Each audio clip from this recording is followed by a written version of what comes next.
Lamborghini? An army car. Whoa, there you go. I think that's pretty cool. And what have you got? Oh, that's your car there, isn't it? Yes. No, who knows what that was? No, it's right here. Oh, come on, guys. What? No, it's not there anymore. Kit. Who's at Firebird? There you go. Come in here. What are you doing out there? Do you think you're not cool enough? Come on, come in here. Sit down. That lady over there's with the scanty badge, but don't worry, she doesn't bite. Come down and sit down. Alright, so, okay, check this one out. This is Malik's car right here. Look at that. How cool is that? I've driven this car, it's absolutely fantastic. It's an event and a pleasure. It's theatre, it's drama, it's all of those things just to drive that car. Okay, so you know what? I'm going to give you guys a chance to talk now and give my voice a rest. So I want to go one by one. John, I'm going to start. I know you've already defined what a cool car is, but I'm going to come back to you and let you elaborate a little bit more on that. What is a cool car? And that question then for each of you. Okay, so to me, a cool car is an extension of your personality. We don't all wear the same clothes or like the same colour or have the same colour hair or anything crazy like that. And for me, especially with buying a car outright and then modifying that car, is to reflect my own personality. The way I wanted it, to reflect the way I would dress in the morning, to reflect my interests. If I want to drive fast, I modify it to go faster. If I want to look cool, I modify it to look cooler. Now people might have different opinions on whether it looks cool or not. But to me, it always made me happy. You know, it was very, very popular 10 or 15 years ago when I was younger, and it was like an addiction. You know, the more modified the car was, the cooler it was. So what you're saying is, so from your definition of cool, it's quite a personal thing then? 100%, yeah. Right, so it may not necessarily be cool to somebody else. To the point where I almost don't care if anyone else thinks it's cool. But if they do, fantastic, you get a real buzz from that. Sorry? Well, I agree with him. I will add with that. Let's think about more than the petrol heads. Like, if we like cars, that's different between people that have no idea about cars. So if someone, or a child, or a woman, or someone has no interest in cars in general, and stop and look at your car and just like, wow, what's that? That's a cool car. Because if you show him, like, no offense, Ferrari 1950, unless if it's cool, he will not stop. So that defines a cool car.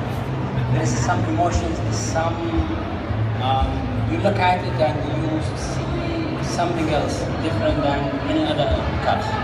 So you're basically saying that it's a car that evokes a reaction, that evokes an emotional response, and if it does that, then it's cool. Which is slightly different from what you said, so isn't it? And also, you are not into cars. Yeah. That's a plus. So even if you're not into cars, it will evoke a reaction. Yes. That's amazing. Well, adding to that, I think pretty much every properly old car, I don't know, 40, 50, 60 years old, whether it's interesting or not, I think people will stop and look. I mean, if you have an Opel Kadett from the 60s just sitting there, I'm sure people will stop, even non-car people. So interesting, and I add to that. What defines a cool car? I think it's too subjective. I think it's way too subjective. But so hang on a minute. Are we saying we can't define a cool car? We just failed already. Why did I get these experts on if they can't do what I want them to do? This cannot be done. You might as well just go home and sit down. No, but for me, a cool car is one that manages to be special or beautiful without shouting too much about itself. I love it. Is that shouting too much about itself? Yeah. Porsche 911 Targa. It's difficult to say. I don't think that's cool. Okay. The Challenger. Can we hold on the screen? Hold on the screen. Yeah. Okay. I'm going to point to these cars, and I want hands up if you think they're cool. About 4. Oh, that's quite a lot. 6 or 7, I think. Yeah, same as the Viper, I reckon. And the Esprit. Oh, man stood up for that. Hurrah! Awesome! Do you know that I like the Esprit? Is that why? You're second up to me. I love it. Thank you. So can we just go back to that one again? So So does that mean that one of the definitions of cool is that the car has to be of slightly older age? So that's a brand new car.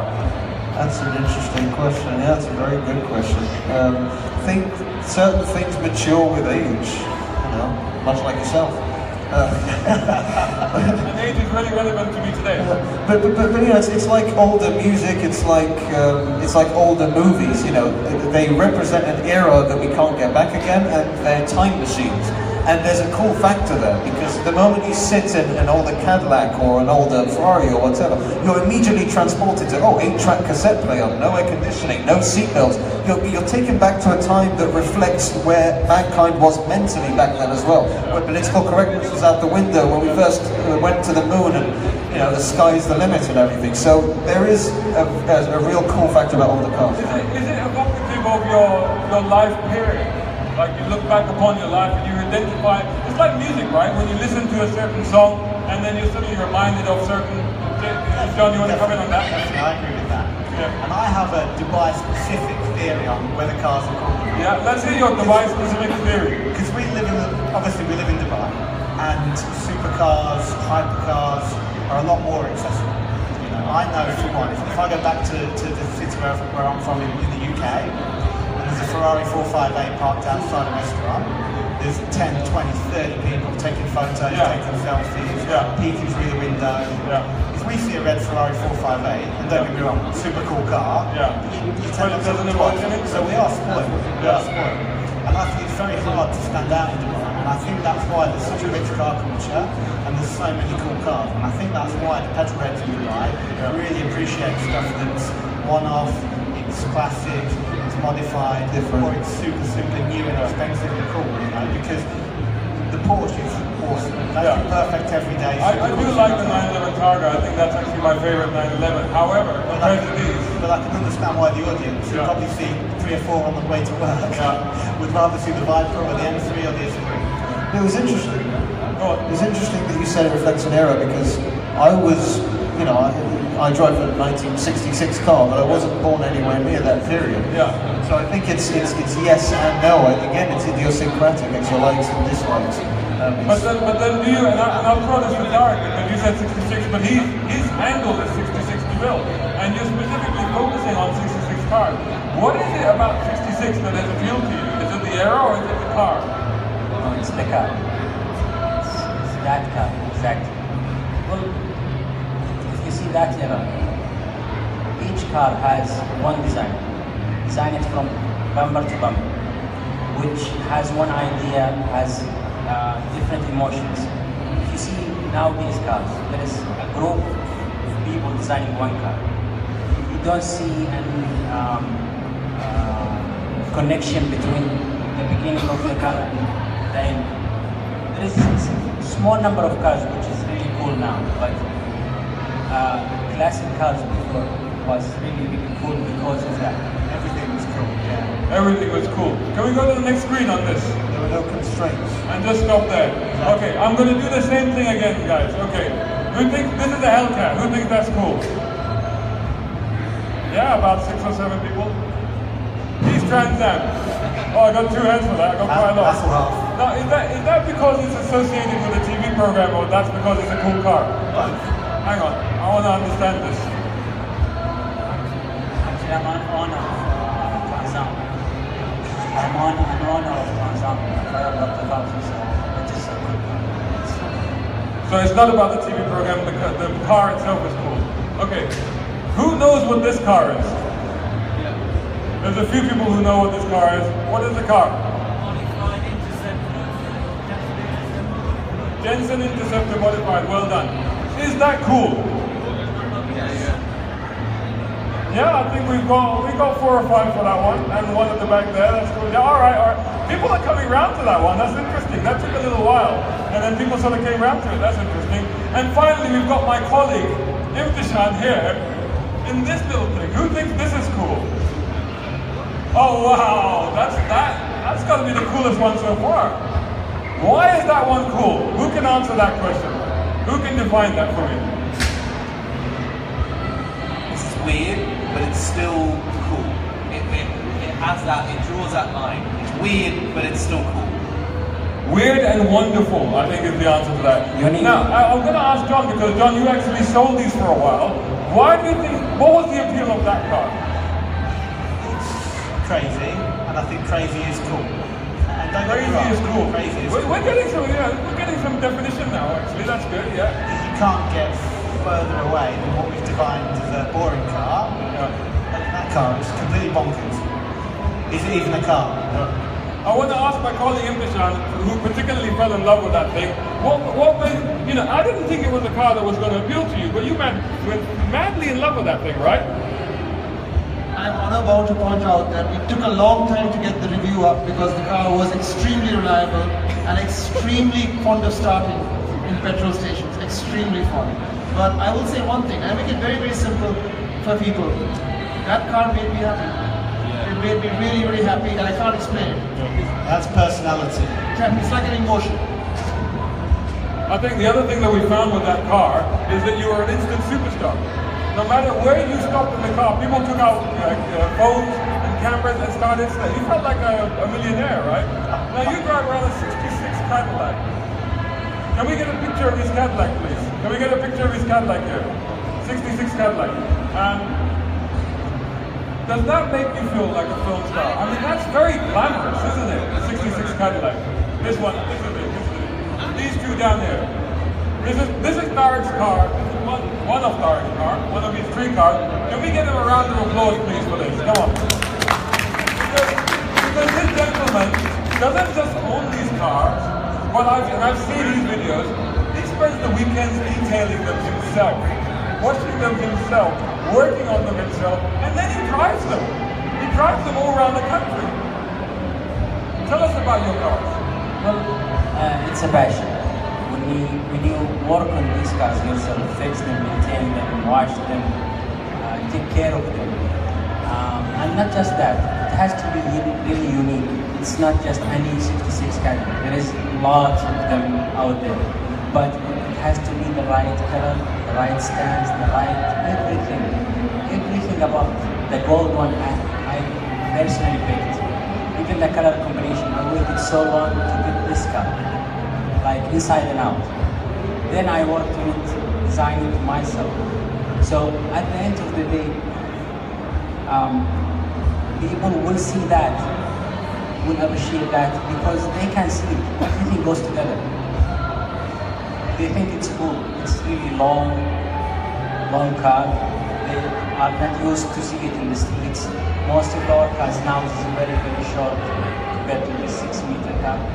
So it's very long, isn't it? It's very long. You wanted to come in on that? Well, I think what's fantastic about what Tariq is doing is that he has a theme to the cars he has. Yeah. The owner is so directly involved in them.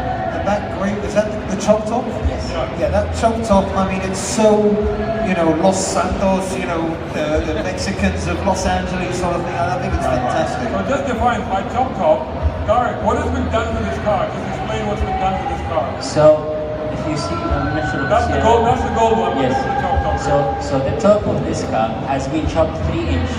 3 inches reduced. Yes, but not just that. They have to design the rear quarter. This one to goes with all the lines of the car. So Not just proportionally cut it still and has to work. no. Yeah. All the metal in the up has been changed just to reach that accuracy of the lines.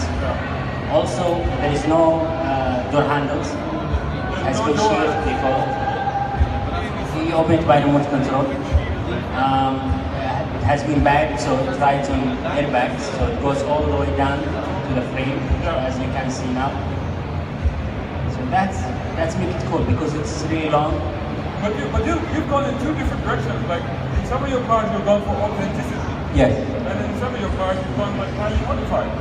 If you see 3 of them, the first one, the white one, is completely original. Original paint, original inside, documented miles. Every original aspect is there. Even the miles, even the keys. It's amazing. It's time capsule. Then we go to the gold one, which is completely stock from outside. But the suspension, everything underneath has been changed. Gone through all of it. That's why it goes all the way down, more even chop. What's the sort of reaction you get when you drive this around, particularly with your own community as well? Well, a lot of smiles, a lot of thumbs ups. The good thing, it's not from like young people, from kids, from like old women, old guys, everyone sees the car and they appreciate it. Even the people who doesn't drive cars, they are amazed. Love it, yeah. Yes. And what's the reaction you get when you're out in your GTR? Well, Is that cool? I know you love the GTR and you have one. Do you define that as a cool car? Or is it you just like the engineering on that thing? It's a little bit of both. You know, it's a usable supercar, and it's another one of those cars that, to someone that doesn't know what it is, they might just pass it by and think it's a regular Nissan. Someone that really likes it, really appreciates those type of cars, they'll love it, and you get a good reaction. You know? I got it because it's a balance of both. I can use it every day and do all the activities and track days and things that I want to do. The best story I've got is actually about the three-wheeler that we were talking before. The three-wheeler, yeah, go ahead. So I took it home one evening, pulled up to a set of traffic lights. On the right-hand side was a bus full of workers, and they were all taking photos of me and waving at me. A bus full of workers, yeah, I've had that, yeah. And then I looked to the left of me, and there was a guy in a Rolls Royce waving at me, taking a photo of me. And I was like, so the two groups of people, and they're all taking photos of me. You know, it's so cool cars is a great equalizer. Indeed. They make people smile. They should make the driver smile, and they should make passers-by smile. That's my definition. I mean, how many people out there would consider themselves car people? Are you all car people? Now, I always say that cars are the great equalizer. You're local, yes. Your name? Musa, Where are you from? local, Muhammad. I know where you're from. Where you're from? Iraqi Romanian from London, sorry. Wow. Pakistan.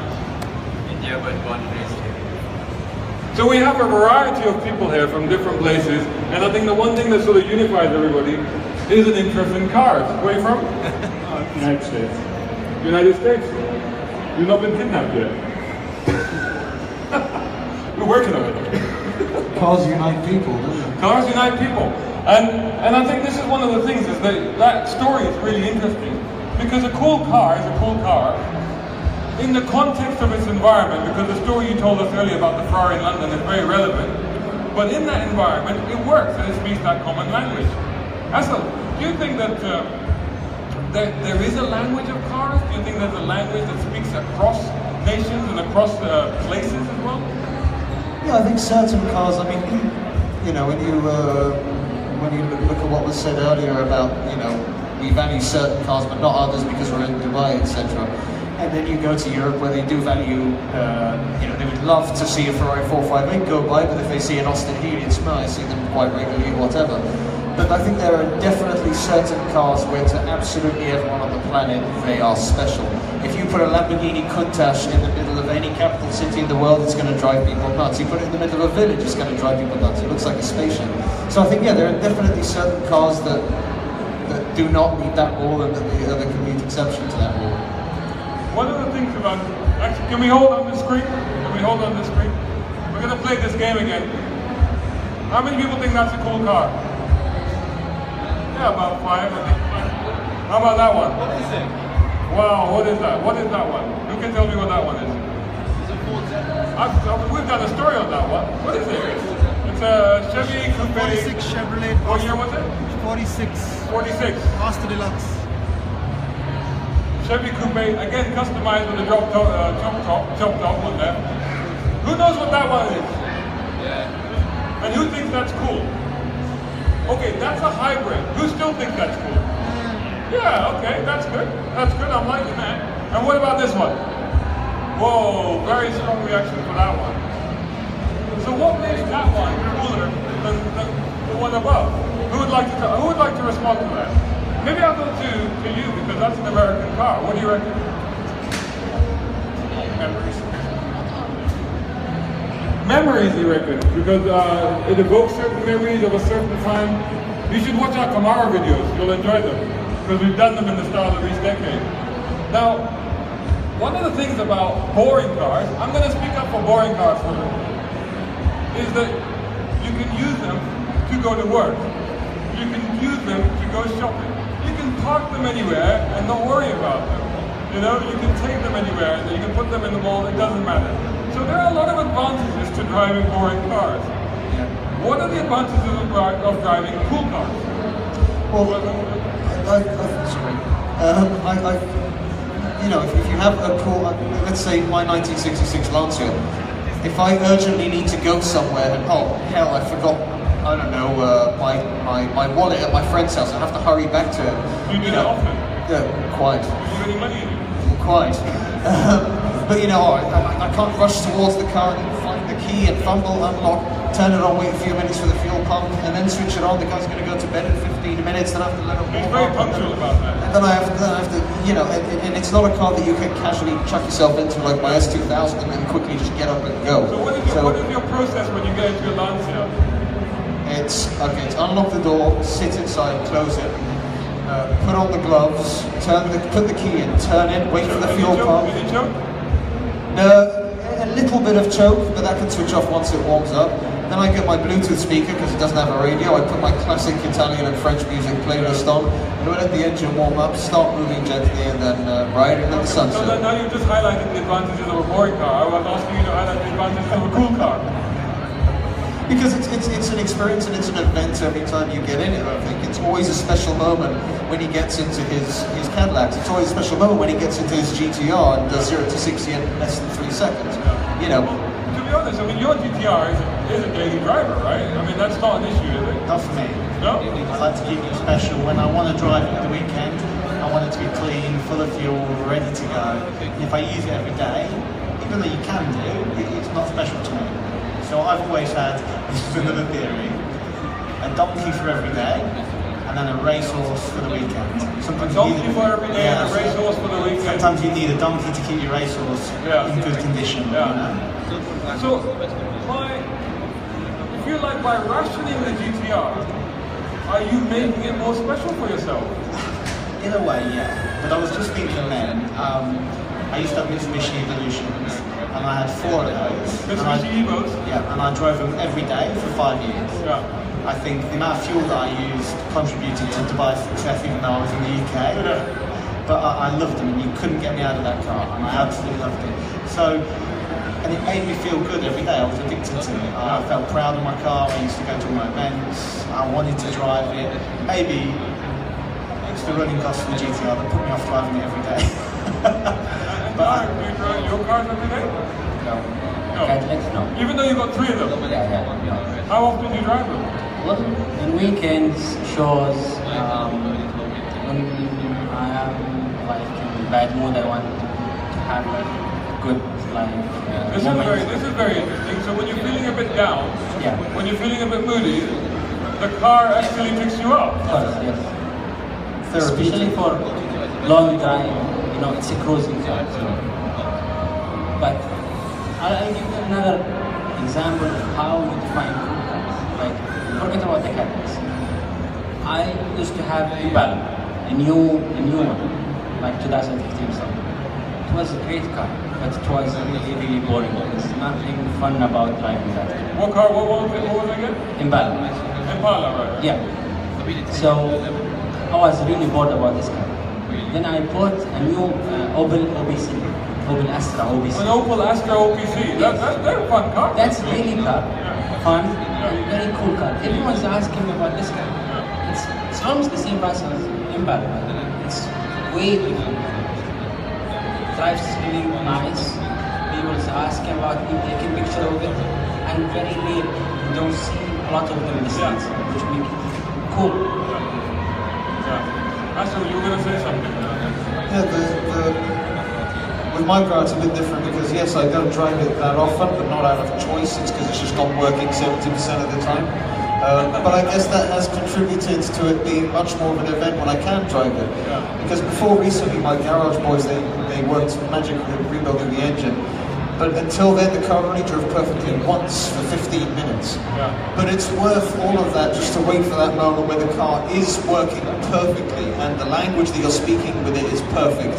And it's just you're feeding off each other's, you know, reactions to certain things. So it's almost worth it that, you know, you do it out of choice, but I don't have a choice because sometimes it's working and sometimes it's not. It can literally be working fine when I drive somewhere, and I drive back, and oh, the battery isn't charging, you know. Does that give you an indication, or does that give you a feeling that the car has a soul, or a personality, or a character of its own? The characters of the car is not feeling up to it tonight, something like that. Does that make it even cooler? Absolutely, it makes it more human. You know, the fact that this thing is not perfect, the fact that this thing, you know, this car isn't switching on every time I want it to switch on. The fact that it has its moods. Sometimes it's doing all right, sometimes it isn't. It makes it completely human. You know, because we're not perfect. You know, we have our mood swings, etc. And you know, when you truly love something or someone, you accept him, her, or it for all its flaws as well, and you love them as well, and that's what makes it massively special. You talk to your car. Quite, yes. Okay, not all the time. I'm not sick, but yeah, occasionally I go, well done, darling, or whatever, and tap the dashboard. Yeah. I used to have a 79 Ford Cortina. I used to talk to it a lot, but it wasn't very nice. There was all bad words mostly. Stuff that can't be repeated there. That thing used to break down a lot. So, Dark, do your cars have soul? Well, each of them has different personality. I mean, if I drive the original one, it's even different style when I drive it. I wear different clothes because Do you dress up for it? yes. Oh, awesome. The white one, yes, of course, because it's really, you feel it's like you're wearing tuxedo. Yeah. It's written there in the back. It's tuxedo because it's white and black. Yeah. So it has different soul than the chopped one. Chopped one, you feel like you are the bad boy, you know? Yeah, yeah. So you get into the mood of that Yes, car. exactly. That's awesome. It sounds different. Yeah. It looks different. Yeah. And the 61 is the gold one. Yeah. So each one has different personality. That's amazing. Do you give them names? Yeah, almost. Tuxedo, which is the black and white, and Madonna, and the bad boy. Awesome. Yeah. John, does your Datsun have a soul? Sometimes I think not. I get into it and it's got a lovely interior and stuff, but it still feels like a modern Nissan. It starts on a button. Yeah. And sometimes I think I need to get rid of this and buy something with a bit more soul and a howling V8 or something where you can hear, because it's totally stock, so I can't hear the turbos, I can't hear the exhaust. Yeah. You know, and I'm thinking maybe I need to modify it, and I'm just thinking that I need to do a little more. And then sometimes it just comes out the right corner on boost, and you look down at the speedo and you're doing some crazy speed, and you think, wow, this is a serious car. You know, it's the best of both worlds, it really is. So it's the experience of the moment that sort of brings it alive to you at that particular time. Yeah, definitely. That's an interesting point that you've now raised. You have a cool car. Where do you drive the cool car? Where do you go? Where do you tend to go in yours? Because you don't use it as a daily driver, so when you take it out, where do you go? As far away from speed cameras as possible. That's getting increasingly harder. What about Dark? I know you do all the shows, you do all the car shows. I know you're regular to be seen in these places. But when you just go out for your own pleasure, where do you take it? Well, like normal cross to the means like street in the city, the highways, because it's really nice when you cross them. It's different than sport cars. You need some turns, you need some. Sometimes I go to really very quiet places and just enjoy the car itself. Not just about people taking pictures and it's about me. And Do you mind people taking pictures? No.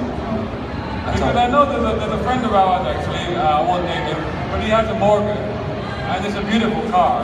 But I've often seen him post about how annoyed he gets that people are taking pictures. And I'm like, but surely that's part of the fun of owning that car, right? Yeah, of course. I mean, maybe because some people, when they take pictures of your car while they're driving, it's not safe. They lean to your lane, and it's really, really risky on you and others. Maybe that's the reason. But if you are like in the show and stuff, no. People love the cars, and this is how they show it. They want to take like picture and memorize it. Just as long as they don't sit on it. Of course. I was about to say the same. Oh, yeah. I was about to say the same thing.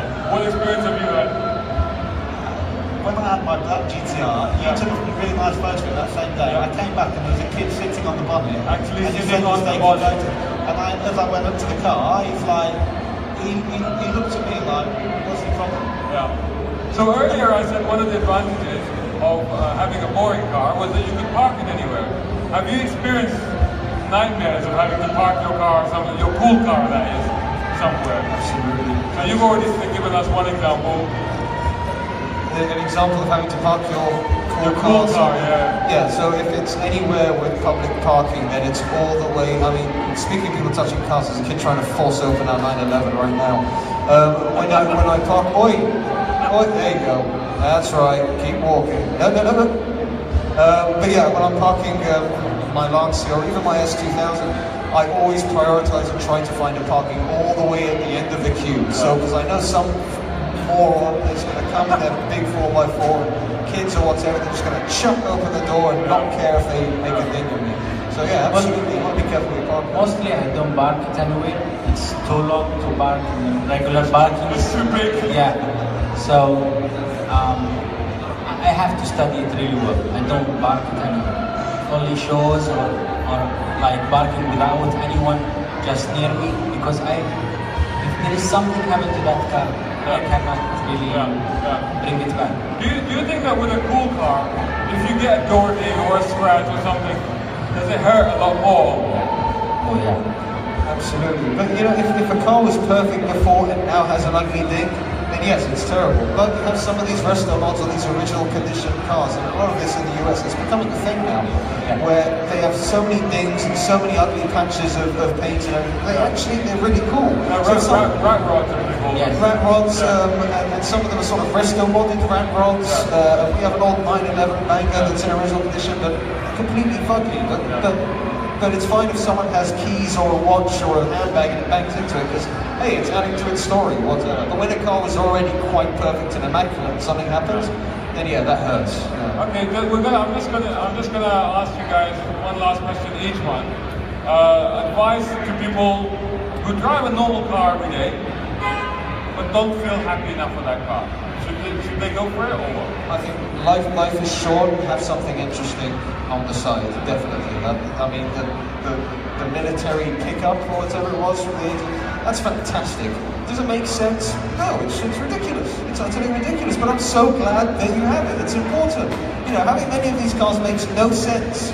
But it's good to have them because people need to see them, because you're sharing it with people. It's a human experience. When we're on the roads in this country, we have no relationship or any dialogue with any of the other drivers. Suddenly, a channel of communication is open because someone sees a car they like and they give the horn and they're giving the thumbs up. And I'm sure you get that all the time. And I get that in the Lancia, and I'm sure you get that. You probably don't. But He drives a Datsun. But you're opening a channel of communication between human beings that otherwise would not be communicating with each other, and that's something special. Yeah. That's something special. That's very good. That's really passionate. I love that. That's really good. Third? Well, also look at what you like, what you are looking for yourself, without pleasing others. Like, what's really memorizing, like touch your memories before, like your father's car or something. It has to be cool. So that's really good advice if you are looking to buying a cool car. Also, just have a search on the internet. See a lot of pictures of cars, like different manufacturers, Italian, American, whatever. Even some weird cars that you don't see in the streets anymore. That might be a really, really cool car. Why not? That's very good advice in terms of how to identify what would be a cool car. A, make sure that it's personal to you on some level, and B, just find something that is different to everything else on the street. And John? I'd say life's short. Someone once told me the sooner you get what you want, the sooner you'll be happy. Now, we're all saving... But then you have got something else to aim for, right? I say, look, we're all saving up for a Ferrari at 40. It doesn't need to be an F40, I mean, that chap over there who was there earlier knows that I love the Esprit, which is there. I still haven't owned one, but I've still got that to look forward to, right? Exactly. Maybe with my 50th birthday, I don't know. Don't get me wrong. I got a car that I love and makes me happy, and you can buy a car that you drive every day that makes you happy. You can buy a car for special occasions that make you happy. and still one day in 20 years you'll get your real dream car. But if you're driving something that's just killing you because it's so boring and you're a petrol head, don't wait, get something, life's short, make yourself happy. You know, the sooner you make yourself happy, and believe me, it's good for the soul, it makes you happy. Nicely said, nicely said. So any questions, any comments, even comments, it doesn't have to be a question. Oh. Thanks. There's a couple over there, one here and one there. Does a car have to be expensive to be cool? That's a very good question. Does a car have to be expensive to be cool? No, I think it's a resounding no. No, I don't. Definitely not. Definitely not. My Lancia's worth, I think it's called at least, but that's worth $20,000 tops. I mean, how much did you start? You bought 3 DeVilles, 66 DeVilles. What? How much did you pay? Well, you don't have to tell us exactly, but what can you pick one up for? Not modified like this, like stock ones might be around $12,000, $15,000, $20,000. Like very good modified ones, which will cost more. But if you start with that, that's really cool car. So you're talking about maybe 40,000 to 80,000 euros. Yeah. Does that answer your question, sir? Okay. I want to tell you that my mom have in India a gypsy car, very old, 20 years old, and she 30, sorry mama. And every day it makes problem, no? Every day it stops and she drive always this and she don't want to buy any new car. She drive only the police car, sorry mama. What? So I want to tell you that she never will buy a new car because she's so in love with the old car. Rock and roll. She's driving so far, 36 hours so far, but we still with the old car. So your definition of a cool car has to be an old car, never buy a brand new car. Not this, but when you are in love, you don't change it for every day. You drive the old car, doesn't matter what happens. Excellent. So keep it well done. Yeah. Round of applause, everyone. Yeah. Any more? Well, not necessarily questions, but even comments. Sure. I feel like I've been on the mic too much now. Yeah, you should have been up here, mate. Yeah, clearly. You should have sent me your details earlier. I'd have you a panelist on all 3 sessions tonight. You know? Have you seen my face? No, very good, very good. Just generally about cool cars, and I kind of disagree with the whole idea, just because it feels quite bad to say that you need a cool car, because cool car means that someone else finds it interesting, right? That it's automatically saying it's someone else's perception. Because there was a mixture of definition here. Because Tarek, for example, did say that it's got to be something that's personal. And that's what I mean to say. That's more important. So therefore, it doesn't matter, because cool is it feels to be someone else's opinion. Whereas if it feels special to you, that might be. I'd say that's more important, right? It doesn't matter if it's like you're saying. It's the car that you've lived with for your entire life. That's what you find. Well, I can't even say cool, but it's what you find appealing, right? That's what you want. But I think it's fair to say cool because we're using cool as an all-encompassing definition, and I think cool is pretty stretchable. You know, it can go to that length. Any other questions, comments? One over just behind you. And I want you to say something as well. No, you don't look away from me. Mr. Knight Rider, Mr. David Hasselhoff here. Go on. I think some of it is you have to love the car. Yeah. And the cool part comes when you say, I don't care what you think. I love it because it's my car. So you're backing up what he's saying then. Yeah.